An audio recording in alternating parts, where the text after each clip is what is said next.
High viewers. KTR నిన్ననే అన్నాడు, నేను అంత దిగజారలా, నాకు అంత కర్మ పట్ల.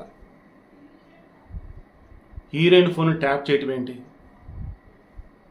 అసలు నాకేం సంబంధం, నాకేం అవసరం? ఇష్టమైనట్టుగా మీరు కనుక మాట్లాడినా, నా గురించి ఎవరు పడితే వీడియోలు ఎవరైనా పెట్టినా ఊరుకునేది లేదు, వాళ్ళకి నోటీసులు పంపుతా అన్నాడు. మెయిన్గా మంత్రి Konda Surekha, N M Srinivasa Reddy MLA and సిరిసిల్లేనికి అపోనెంట్ ఎవరైతున్న కేకే మహేందర్ రెడ్డి, వీళ్ళకి నోటీసులు పంపారు. ఏమని?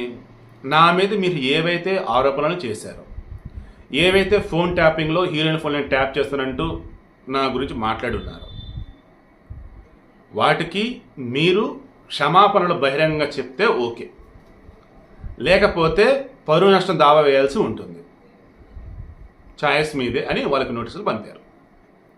ఇక ఇప్పుడు వాళ్ళైతే ఎవరు ఏమి రెస్పాండ్ అవ్వాలి. ఫోన్ ట్యాపింగ్కి సంబంధించి ప్రాపర్ వేళ ఇదిగో ఆధారాలను ముందు పెట్టి ఈ కాంగ్రెస్లో ఉన్నటువంటి వాళ్ళు కేటీఆర్ని ఇప్పుడేమంటో చెప్పని చెప్పేసి అంటారా, లేదు కేటీఆర్ ప్రమేయం ఏమి లేదయ్యా, మనమే కావాలనేది చేసినట్టున్నాం కదని చెప్పేసి క్షమాపణలు అడుగుతారు. Let's wait and see. But KTR మాత్రం వెనక తగ్గేది లేదంటూ ఉన్నాడు. మొన్న కానీ కేసీఆర్ ఈడినా బోడినా ఎవడొస్తాడు రండి చూసుకుని అదే లేదని అన్నారు. తీరా ఏమైంది?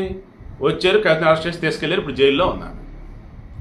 సో అలాగే ఇప్పుడు కేటీఆర్కి సంబంధించి ఎవరో లంగగల ఫోన్లు ట్యాప్ చేస్తే అది అంతర్జాతీయ కుంభకరం అన్నట్టుగా మాట్లాడారు అధినేత మొన్న ఏదైతే అన్నాడు ఆయన.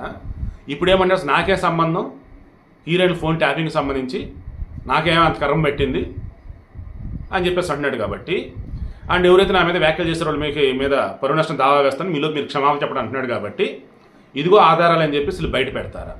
Just wait and see.